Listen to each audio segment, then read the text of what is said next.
it's a lot of information, but basically it was telling about self-executing judgments versus self-executing judgments, and how it relates to the constitutions with Article 1, 2, and 3. And it was a lot. I didn't read all the information, but basically it was, what you had been telling us. But he didn't.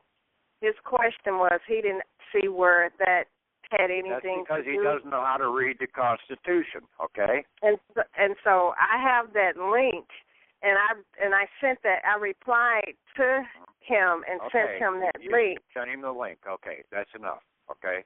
Okay. Did you put the link on the Yahoo group? I didn't know how to do that. That's what. Just send an email to the group site. Okay. Yes. Okay, I'll put that out there. Or if you can't, are you on our Skype group? Yeah, no, I'm not on Skype. And Tom will post it on the group site after he looks it over and says whether it can be up there or not. Okay? Okay. See, sometimes these guys, especially coming out of Berkeley and stuff like that, they may be talking strictly from a judicial standpoint that the judges have the right to do self-executing judgments, but not the people. Our rights come from the 9th and 10th Amendments. Okay. Also, our rights and power. Mhm. That's where our real rights and power come from. Is the 9th and 10th Amendment that guarantees that if we did not give those powers up, and that's where they have to get you to voluntarily give them up, then we retain those rights and power over the government. The government don't have any rights and power unless we give them anything. Okay. Unless it's explicitly called out in the Constitution. They do not have. These people out here think that the government has all the power and everything else, and the government owns everything. They don't own anything. We, the people, own everything. People just don't realize that we are the princes of America. I've been talking about this for months now. Finally, one guy came across and said, yeah, I basically heard this one movie or something like that call it out about the Emir as the sovereign. Well, we're not the sovereign. We are the sovereignty of the country. And even the state constitutions and everything say that. Doesn't say that government is the sovereign. It doesn't give any sovereignty to them. The sovereignty is basically in the land, and the sovereign is in the land, and the sovereignty is in the people of the land. Mhm. And that's what we're coming in here, and basically they are in a conspiracy out here. You've got foreign bank accounts that you don't even know are foreign bank accounts. And I've tried to express that before, but I didn't have enough power to see it. But the first thing that everybody has to do is get this standing order into the clerk of the court at the bankruptcy. And why the bankruptcy court? Because that is the judiciary banking court. We come in and basically we are a banker, an American banker. We are banked upon the land. When our mother put us down on the ground and said, start crawling around, you little shithead. Work some of that baby fat off. You've been sucking on the tip too long. I'm not going to carry you anymore. You were born on a certain date, but you were not birthed until basically 90 months later. Your birth sac was birthed, okay, born, or not birth, B-I-R-T-H, on the date that you were born into your mother's arms.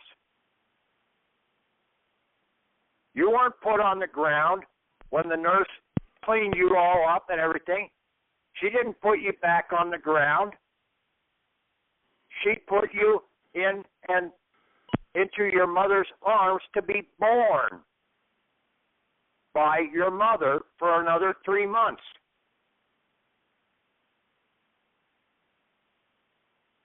Until she got tired of carrying you around. That's about the time when you became 1 year of age. You were not completed yet. You weren't basically given your freedom. But when she placed you down on the ground to start crawling around, you were given your freedom to go and get into the damn cabinets and everything else and get into as much trouble as you wanted to. Think about this stuff.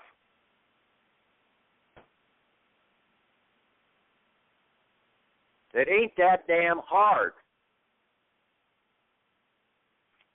Now, the government has tried to make us criminals in all regards by keeping us as grave robbers against a dead man's account or dead man's accounts. The dead man account, the main one you have, is your Social Security account. It died at the age of 25. You were supposed to be free. To be free, you can't be in debt.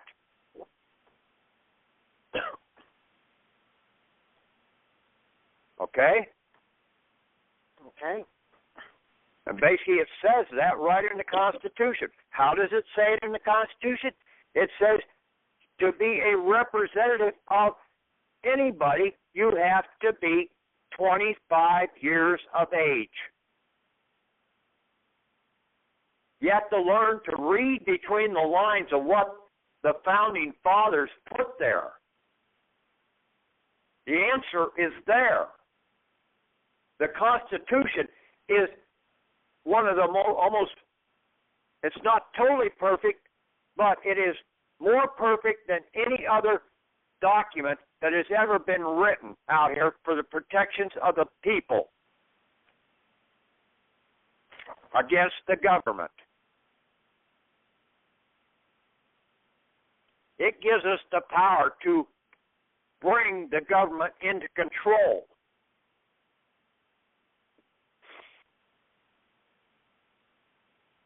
Because the government out here, okay, yeah, they charge you with criminal activity using for a traffic ticket. Wait a minute. God damn. A traffic ticket being a criminal action? Why is it criminal? Because you're using a dead man's account. You're grave robbing. The charge is really against being a grave robber. Look it up in the dictionary. Is that why we're not supposed to be using that SSN number anymore? Yes, but you have to do it the right way that I tell you, okay? Mm-hmm. But who else used the account number? Who else wrote bonds against that account number? The government. Mm-hmm. So, it is a criminal conspiracy. You turn state's evidence in any fraudulent action like this and bring charges against them for the conspiracy, the criminal conspiracy of grave robbing.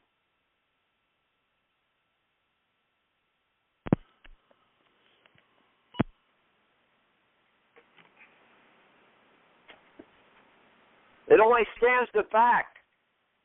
You've got to turn the table on them. You have the power to do that. Yeah, I admit I was a grave robber. But I was working with you guys to rob the grave too. I am stopping being a grave robber. Here, I order this driver's license, this Social Security account, whatever, to be terminated and liquidated. It is a savings account, a banking savings account that is in your estate bank. But you have to get your estate EIN and then consolidate all your banking accounts into the estate.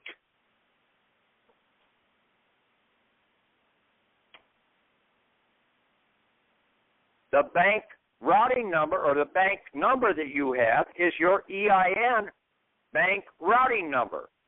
Just like on a regular check that you have down at USA Bank.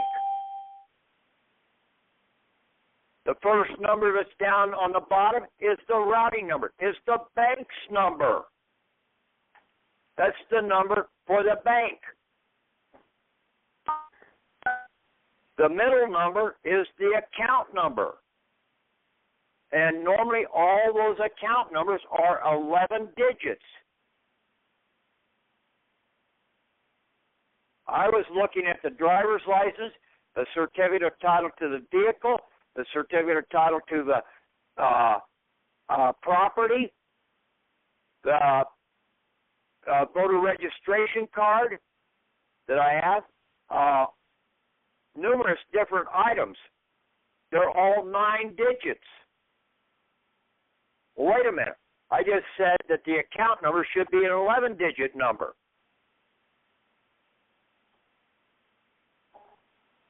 And I also said that basically these are foreign bank accounts. A foreign bank account begins with a letter, not a number.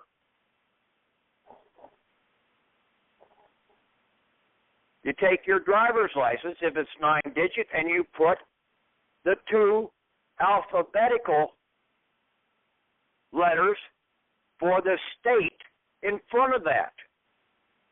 2 and 9 comes to 11. You got the Social Security account number.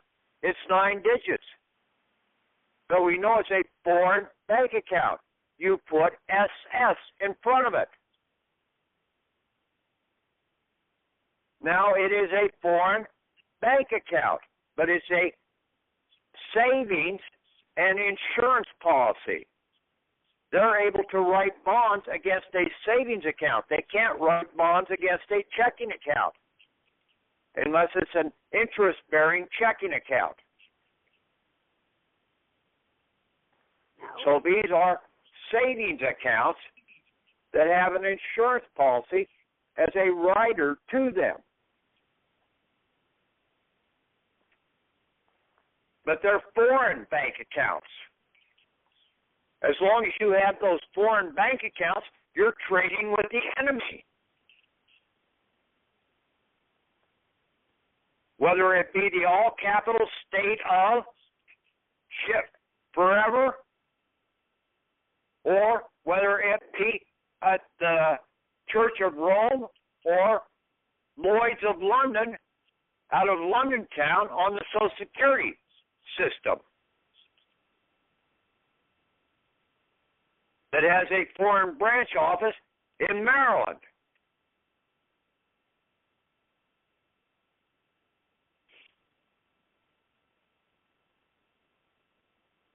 One bankruptcy judge told the people the answer. You can do this yourself. Why can you do this yourself?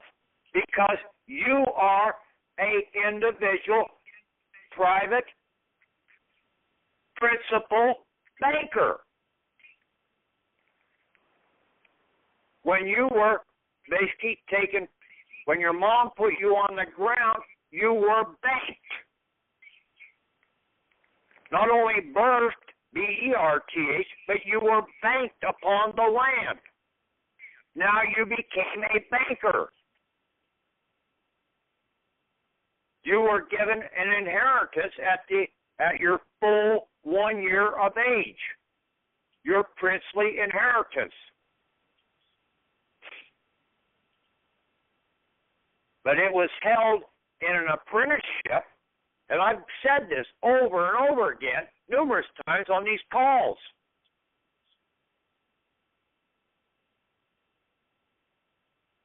None of this is new. This 3-part check that I had put up there with the cashier's check, I wrote that up initially back in 2011. But I was using it as an estate money order at the time. And I was trying to go directly to the Treasury on this. I had the EIN routing number, and I had the bank account number. But we couldn't get it to process through because we have to go through the Federal District Bank. And that is the bankruptcy court. That's why I have on those items now, and I didn't have it before, I have the Federal District Bankruptcy Clerk of the Court as being my surety processing agent. They're the cashier. They can issue the warrants. And see, it is a surety warrant, a cashier's check. It's warranted. It's insured, fully insured. It's guaranteed that it's there. A cashier's check is the most powerful instrument out there. It's fully guaranteed.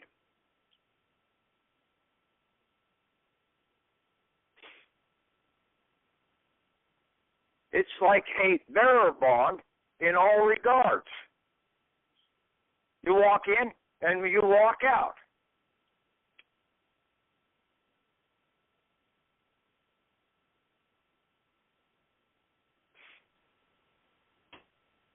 Now, the one that I did and sent in this morning with the fax sheet, okay, that doesn't have an endorsement on it.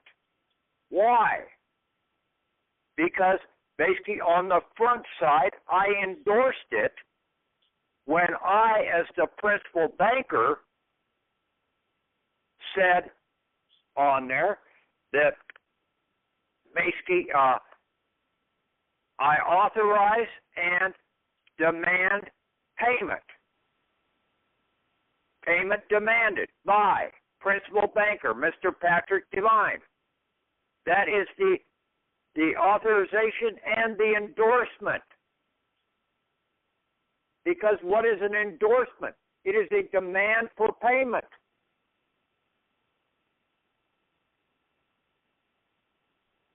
I can take these guys into any legal court action right now, and they won't be able to stand up against me. Because I know how to read the definitions in the dictionary. You don't believe everything that basically is written. You've got to read between the lines. That's why I've been telling you, you need to understand the words. Then you begin to start talking a different language. Now, they're going to need to have an interpreter on their side so that they can understand our foreign language. I'm speaking French, and they're hearing Italian. That's the process. That's why in a lot of cases we have so much difficulty in our own damn families. Because we talk one language but everybody else in the family is hearing a different language because they haven't taken the time and they don't want to take the time to go and look up and see what the word actually means. You could sit there and try and explain to it until you're blue in the face, and they still won't believe you.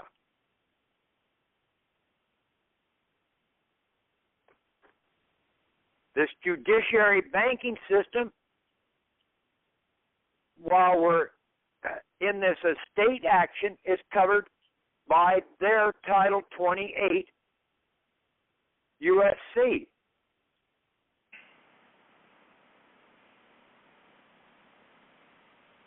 It's all right there at the district level. They can process these things. If they can't process them, then they need to process them up the line to a higher court. They also need to notify us why they can't do it. None of this bullshit. After 3 days, if they have not sent something back to you, then it stands as a fact. You move forward with more hammers against them. Keep nailing the damn coffin lid down.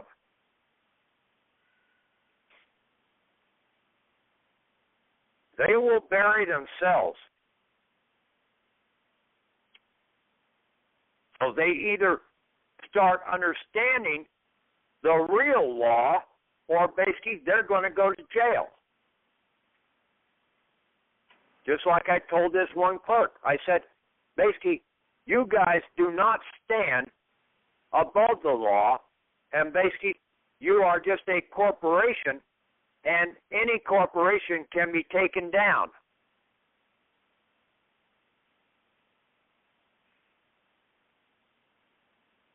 If they want to classify that as a threat, they can. But they didn't. Because if that would have been classified as a threat, I called them about 2 o'clock, and basically there should have been U.S. Marshals here by now if that was a threat. But the U.S. Marshals already know where in the hell I stand on this damn shit. You want your stuff, you're going to have to fight for it. It's yours. They're not going to give it to you. You have to fight for it. If you're not willing to fight for it, then just give up and get off this damn site. And go listen to all the other people who just want to talk. They never want to learn anything. All the talk shoes and everything else.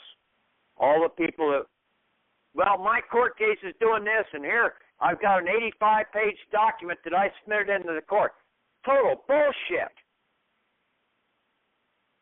If you can't say what you need to say in 2 or 3 pages, you're full of bullshit.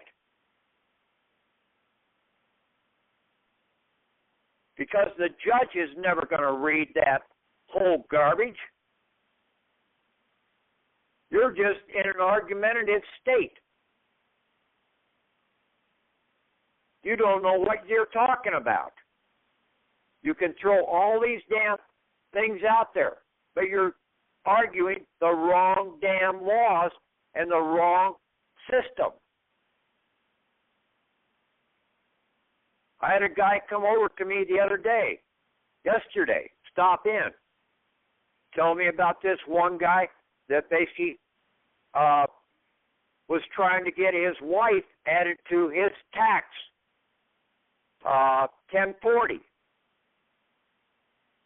The IRS kept coming back to him and saying, no, she's dead. You can't add her. The guy basically got a doctor and basically took the doctor up to the IRS office and basically showed that she bleeds and everything else. And the doctor saying that she's alive. Cordell. But the guy that was doing the IRS said, no, she's dead.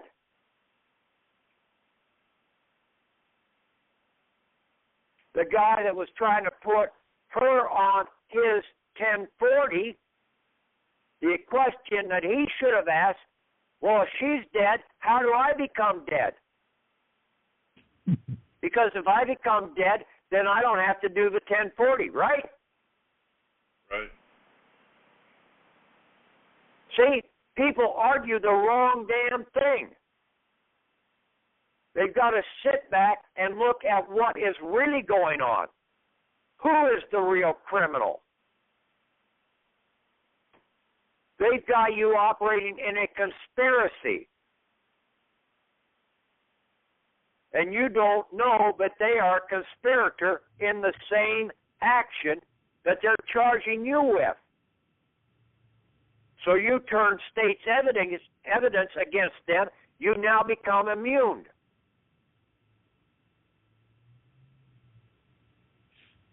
Because they're the real corporate or conspirators. And that's what I just sent into the chief judge this afternoon. I sent this morning into the bankruptcy court. One cashier's check for $10,000 against Title 28 U.S.C. 1346. I sent in two bills in the next fax that I sent to them with cashier's check for them to make a payment out to two different clinics. The next one I sent in was package number 3 fax, and it had 4 cashier's checks to do a full liquidation value of 4 foreign bank accounts. My Social Security foreign bank account, my Iowa driver's license bank account, my Iowa voter registration bank account, and my Iowa certificate of salvage bank account. They're all savings accounts. But they're my bank savings accounts, held under my surety person, and my surety person has been assigned over to, per Rule 65.1, over to the clerk of the court.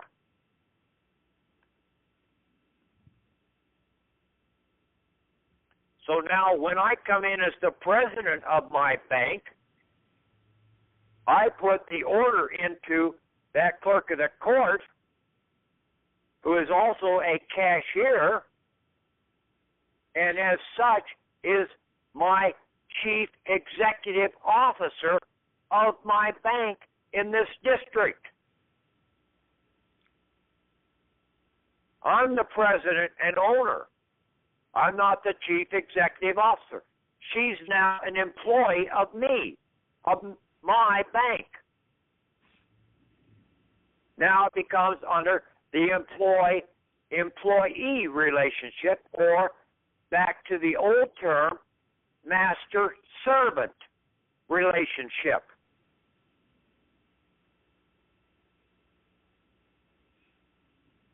And basically, they're the bad servant that Jesus was talking about in his parable 2,000 years ago. And what happened to the bad servant?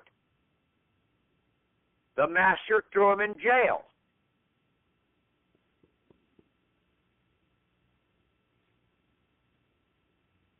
Because the bad servant kept trying to go after the subservients,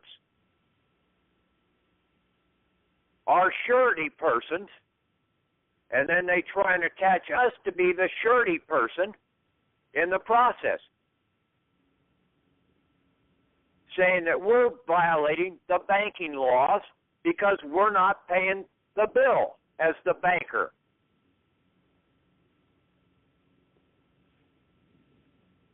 It's all about banking and fraud in banking.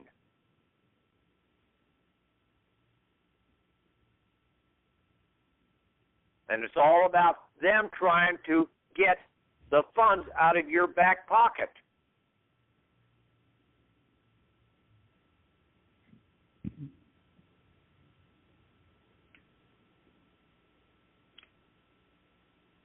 I put a statement on there, any just and required judiciary banking processing fees, account liens, income, tariff, taxes, or delivery fees are also authorized to be deducted by your banking brokers using the banking 1099 forms from this estate bank account before final settlement.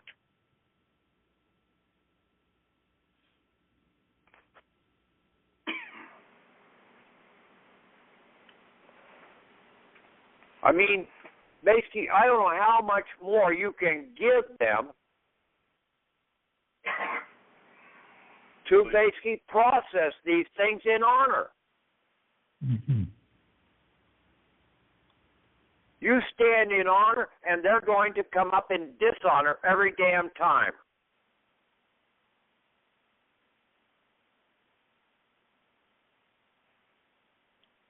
The only reason the county attorney and basically the judges and everything haven't come after me anymore because the last couple of times that I was into the local county courthouse here for the traffic tickets, I was exposing too damn much stuff.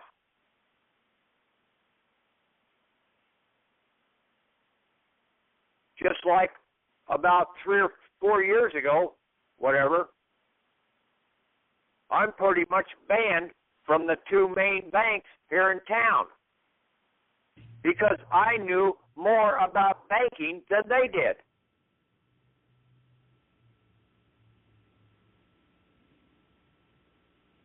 They didn't want to have anything to do with me because basically what I know, I can terminate those banks entirely. We don't need them. We're our own bank. We can demand to have cash in our cash register at our bank.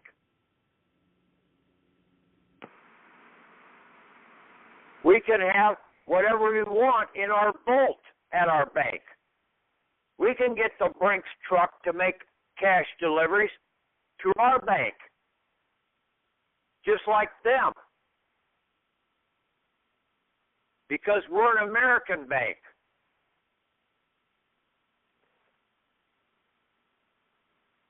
And our assets are guaranteed.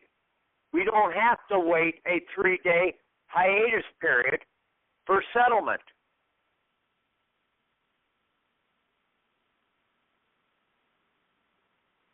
And there should be no 3-day waiting period anyway out here because everything is now controlled by the computers.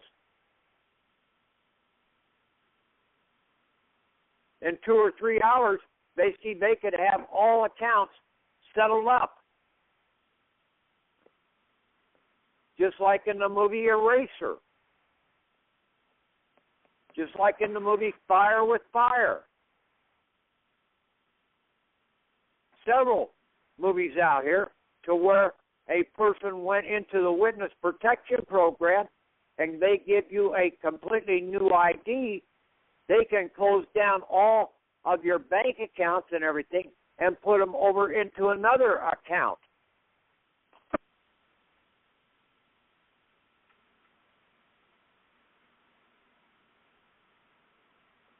The fraud that's been perpetrated out here is you can never get rid of that damn Social Security account. That's bullshit.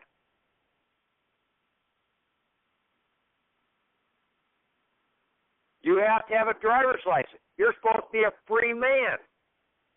You're using a dead man's corpse to drive around. You only need to have a corpse if you're operating in the commercial system. for hire. But if you're operating in the commerce system as a free man, moving your assets around, you don't need to have a CLR or whatever the hell driver's license.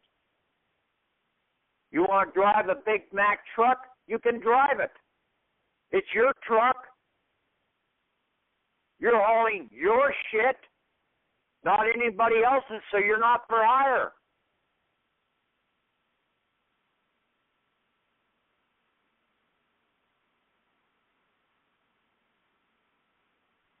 See, people argue the wrong things in these damn courts.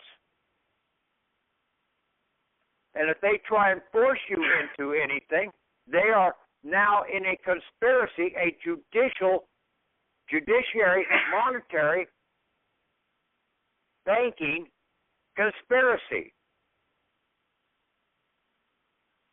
Because they want to rob the grave, the dead.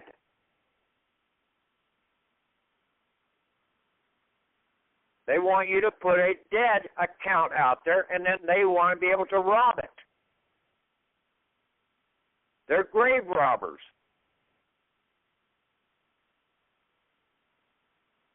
All the way through the whole damn Bible, that's what they've been. They've been robbers of the dead, getting you into a conspiracy that you're also doing the same thing.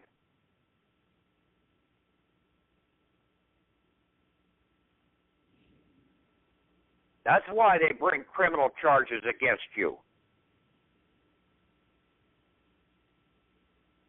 But see, you don't know that basically they're also a criminal in the conspiracy. And when several people have gotten close to that in their addresses to the court shuts the thing down and dismisses the charges.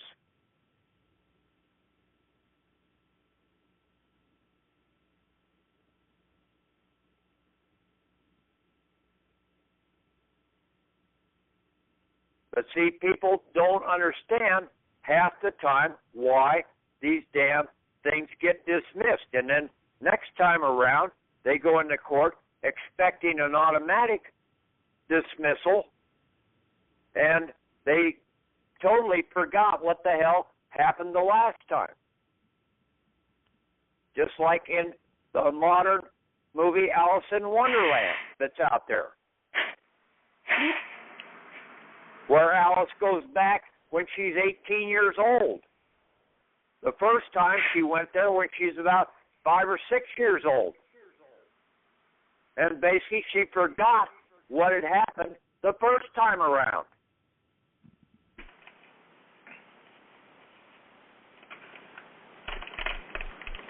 The answer's out here, people, if you just want to open up your eyes and start studying and start listening to somebody that makes some damn sense out of all this garbage out here and talks in the right foreign language.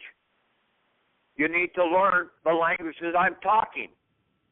That's why all these other gurus have disembarked away from me, because they don't understand my language.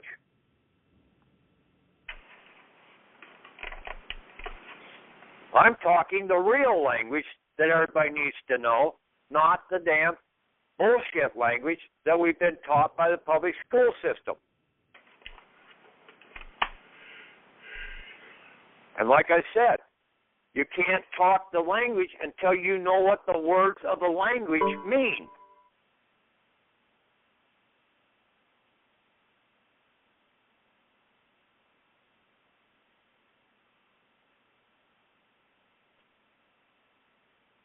If you have any of my data, basically go back and search for estate money orders that I put up back in 2011, I think it was.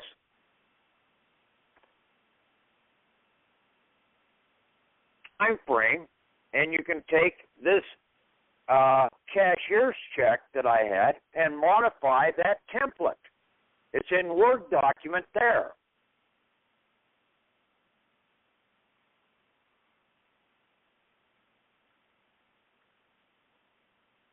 I had Tom post it in PDF. But you've got to put your information in there where my information's at. I left some of my information on there to show you how it needs to be filled out.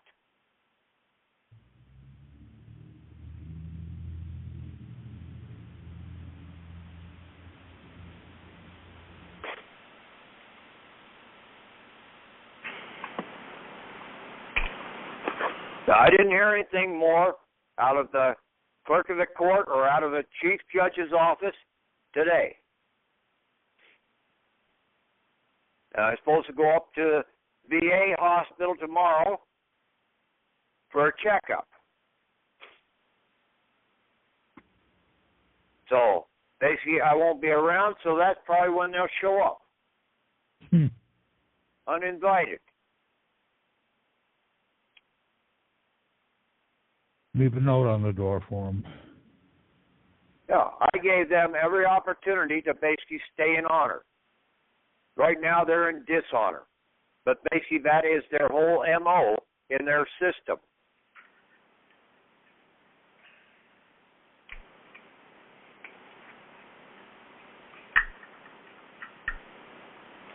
You get called in to the IRS.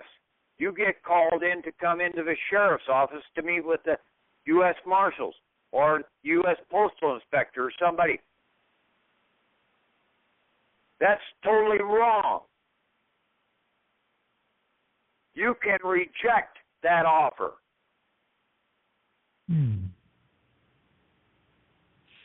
I've done it with the IRS, and they tried to send out subpoenas to me to come in and bring my books and records into them. I said, bullshit, I ain't coming up there. Said, you want to see me? You come and see me. And to come and see me, they have to come and see me in the private. Now, the Secret Service came and saw me in the private. They came out to the house with the sheriff. When I met with the FBI about 14 years ago, I met with them in the private in a park in Benton Harbor, Michigan. I didn't go down to any public office, corporate office. We met in the private, on the land.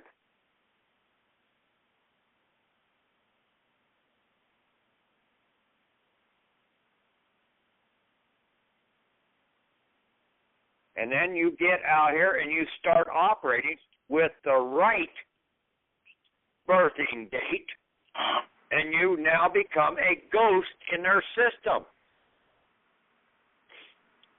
Because they can only deal with the dead. So you're a living ghost to them. Ghost in the machine.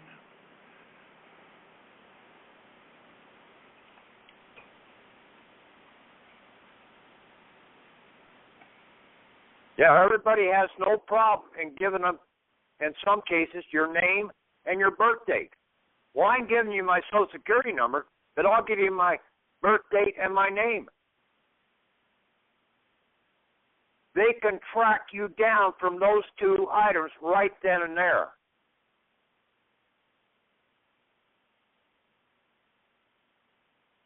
And then they attach all the bank accounts that are sitting there because they're all under those two numbers. They're under the dead man's account numbers. And those are two of the account numbers for that dead man. Those are the two main ones. The third one is the account number itself. But it's not given to you as the true account number, as being a foreign account number. You have to put the two digits in front of that account number. the 2 digits for the state or the Social Security or CR, Church of Rome, CR, Church of Rome, for your Cesta K foreign banking account.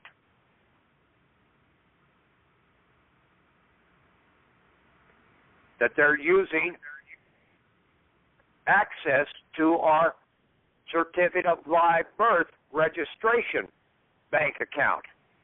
But it's a Cesta K.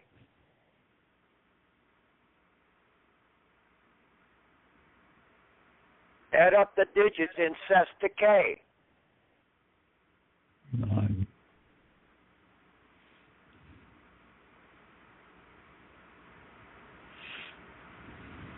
What do you come up with? 9? 9, yeah. Yeah. So you put CR in front of it, and basically you've got a Church of Rome Cesta K. That's the bank account. Under your fictional person's name.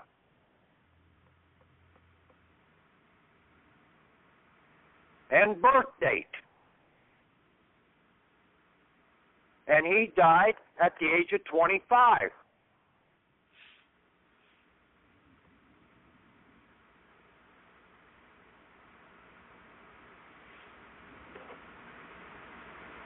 My mind goes 90 miles an hour when I get on a roll like this.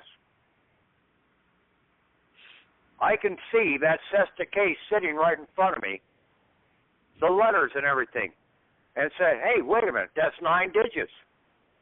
So all you have to do is put that CR in front of it, and you've got the 11-digit savings account. Foreign savings account under the Church of Rome. It's not numbers. They're using all letters.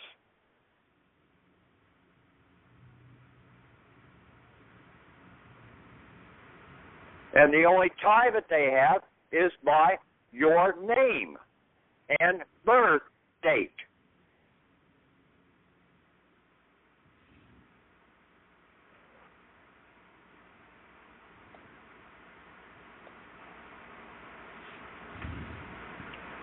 Now you have 3.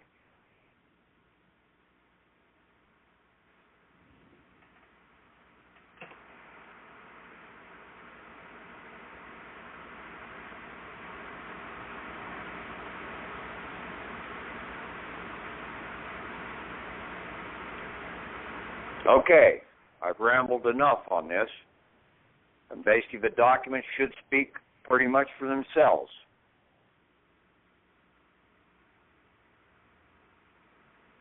You just need to take those and basically fill in the blanks and get it into that clerk of the court, and then start standing with your rights per the 9th and 10th Amendment, but all the Bill of Rights, and that you are coming in over the age of 25, and you're supposed to be a free man, and you start operating with your right birthing date or banking date, the date you were banked, which is 90 days after the date you were born.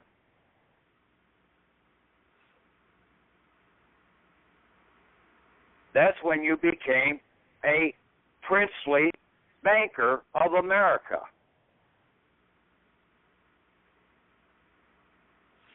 I don't know how more I could reiterate this to try and make the point that I'm trying to make.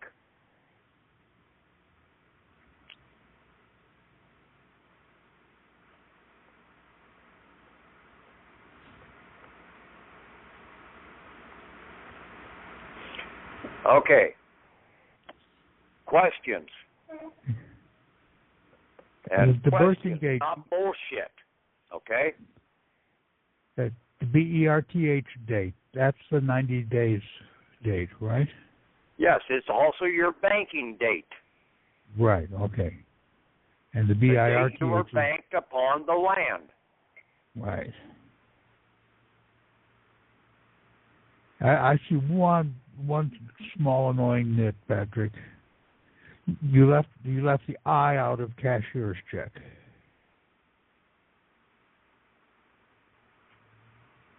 On which form? That's it. On all three, on all four, on the title of it.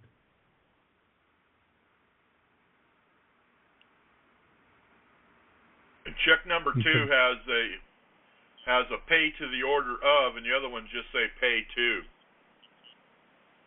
I don't know if that's a big deal or not.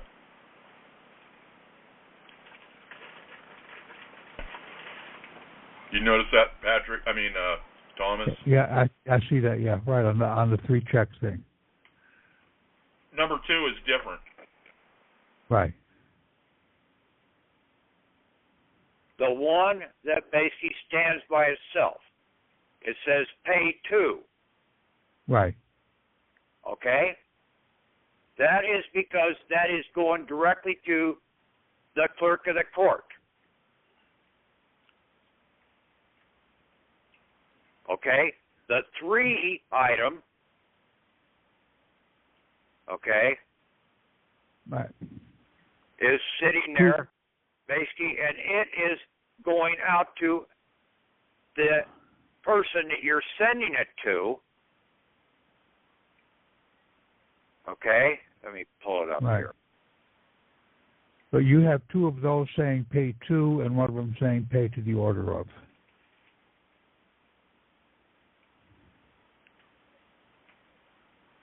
Now, it should be pay to the order of. All 3 of them, right? Yeah, because basically they have to endorse it on the back. Right. Okay, got it. And you can see the I missing out of your big cashier checks.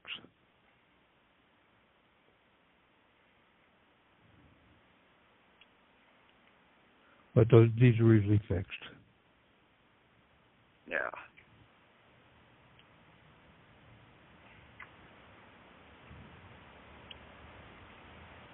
Yeah, because see, when you give this to them, then you fill it out like to the local car dealership, then they take it to their bank, and they have to endorse it on the back. Right. And that's your endorsement is on the separate. Yeah, so you only do the authorized by down below on the check on the front side. Right. Then basically on the back side, they're doing the payment demand. Right. And that is a pay to the order of.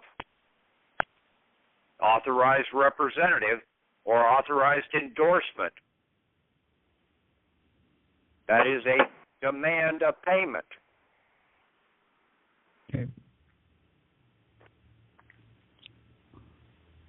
I mean, the 2 documents are very clear. We've seen the standing order, and now it's two revisions, tightening it up even more. Love it. Now, the routing number is the EIN, and what is the account number?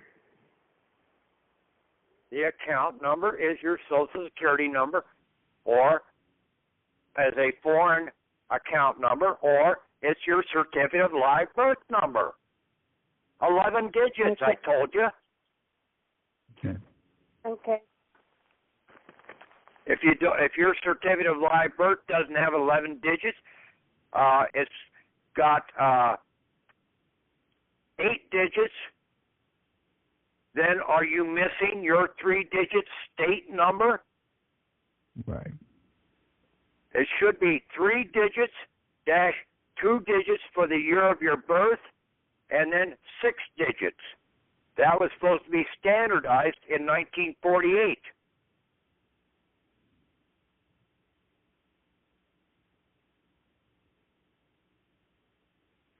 But Ohio didn't get it because they used a 4-digit year. Basically, you were born before that went into effect, Tom. No, my son's in 1960 has the same thing. That didn't have the 3-digit state number on it? Didn't have the 3-digit state number, but had a 4-digit year. I'll double check it, but that's what I remember from the last time I checked it.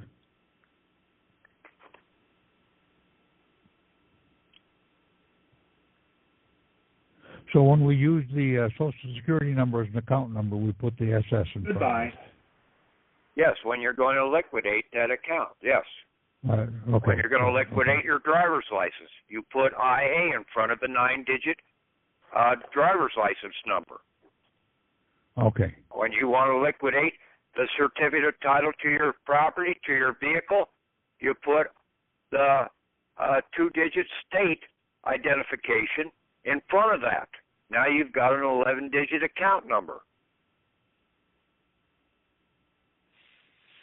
Okay, but on our cashier's checks on the second page where it's paid the order of, will we do the SS there or just plain Social Security number, the certificate? What are you trying to do, Tom? Well, if we buy a car, say. You use your bank account number. You have two main checking accounts. Right. Either your certificate of live birth checking account or your selective service military checking account. Okay. The others are all savings accounts. Got it. Okay. Thank you.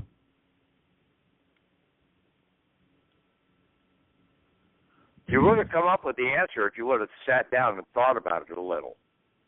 Yeah. We've been through it before. I would just have to go review my brain.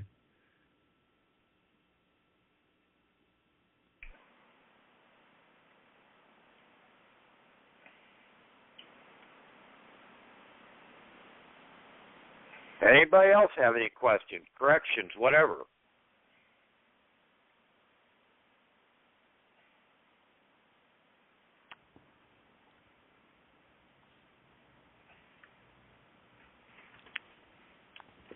Well, it looks like we all understand it then. Well, on your check number, you have a damn a hardship random number. with me spelling cashiers different than what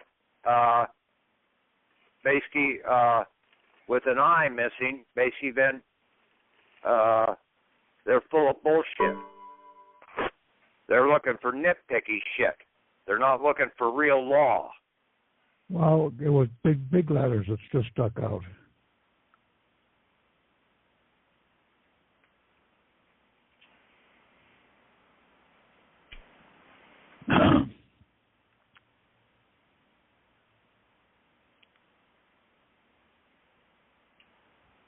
On the first one you wrote out, you wrote a check number. Is that just a random number that we can pick? Like you have 3249 Papa dash. Tracking number, check number, those are your numbers. You Right. make them up. I understand. Okay. That's his birthday. Yeah, I mean, basically, I've gone over that one before on all the different things that I put out here. You make up those numbers. Okay. Just making sure. Yeah, I have 11 numbers on my birth certificate. I just checked that. Yeah. You go and pull up your regular bank account and count the numbers for the bank account number. It'll come up to 11. Mine's 10. Okay. But the Red Ohio does it different, I guess, again. Tell me there's another 0 in there. Throw one on the front, okay.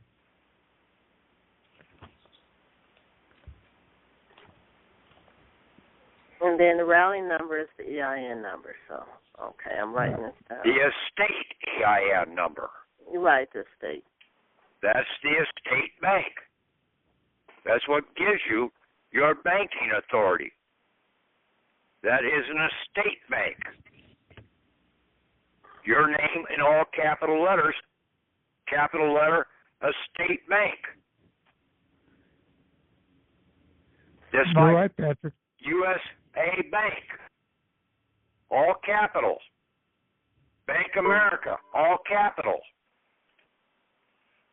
Bank and Trust of wherever, all capitals.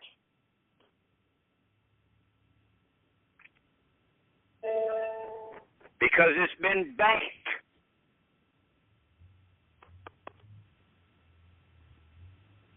You're right, Patrick. My son's is different. It has the 134, which mine doesn't. It's only 2-digit year, but it has a 5-digit serial number. It should be a 6-digit serial number. I know. Should be a 0 probably in front of that. I just got my daughter's too, so let's see what hers says.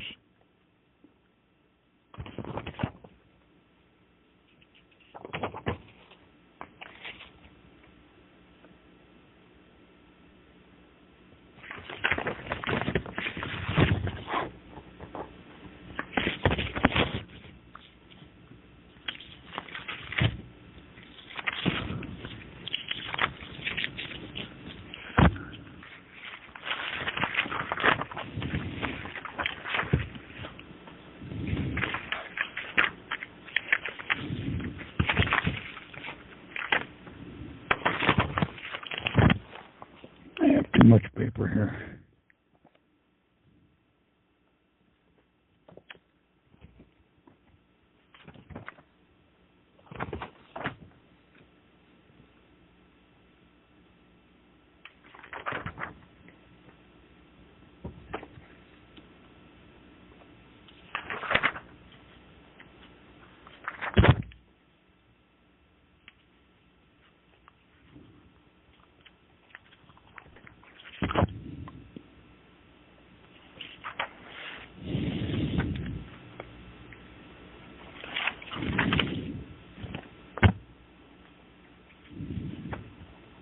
Anybody else have any questions?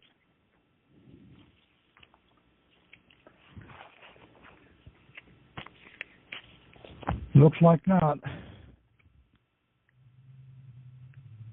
The only thing on that template, basically, any of my, next to the last paragraph, therefore, when any of my banking instruments, bills, comma, cashier's checks, needs to be inserted in there. Okay. That's on the standing order? Yes.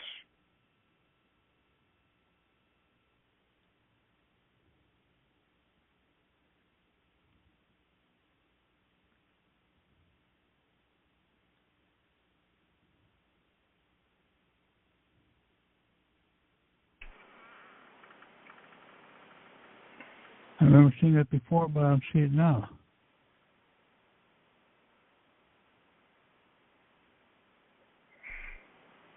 And see, all cashier's checks should be settled by the end of the day.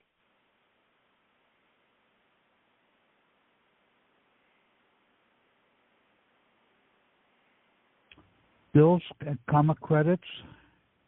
Bill, comma, cashier's checks, or withdrawal deposit certificates. Oh, okay, I see. Right, it's in the fourth paragraph in the quotes, right. Yes, the next to the last paragraph. Right.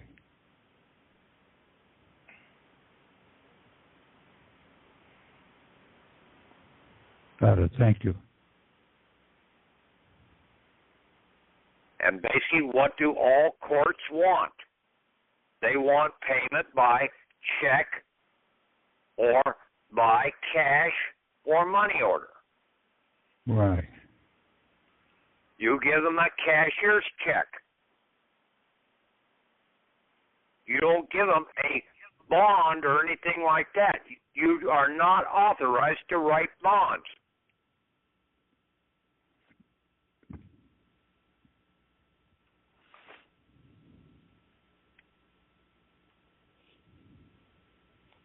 And then if you know what you're doing, basically, you can contest the thing and say you're turning state's evidence against them.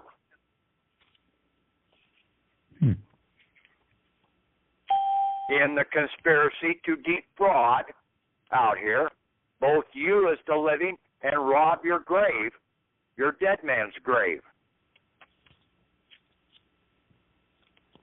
They can't go into the grave, but they go just like a steamer trunk. Back at the turn of the century, they put a sticker on the outside of that steamer trunk, a lien. From the lien, they can turn around and write bonds because they have now liened so much asset that's inside the vault or the coffin. Wow.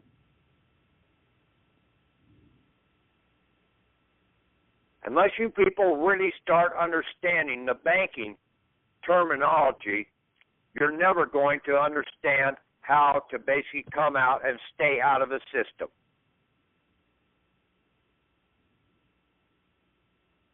And like I said before, you'll be like all these people that won the damn $1 million lotteries, and then about 3 years later, they're dead broke.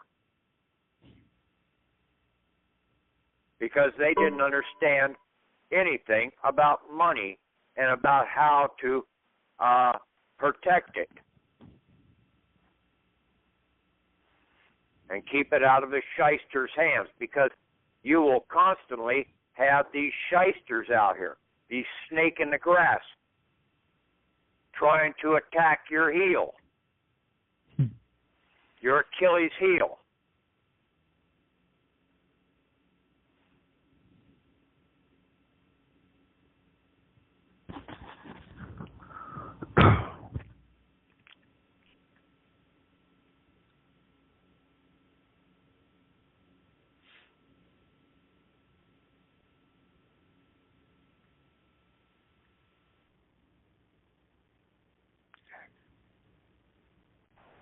Okay, anybody have any questions?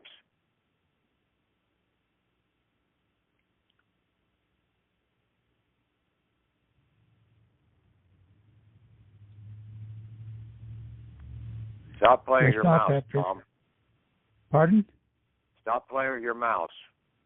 Okay, it's I know what it's doing, but it's I'm not even touching it, and it's doing that. I have to move it away elsewhere.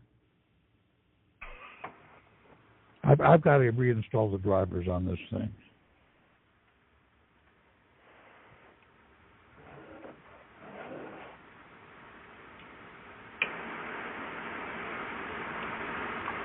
Nobody has any questions? How many people you got on the call? We have 12. We had 15 until just a couple minutes ago.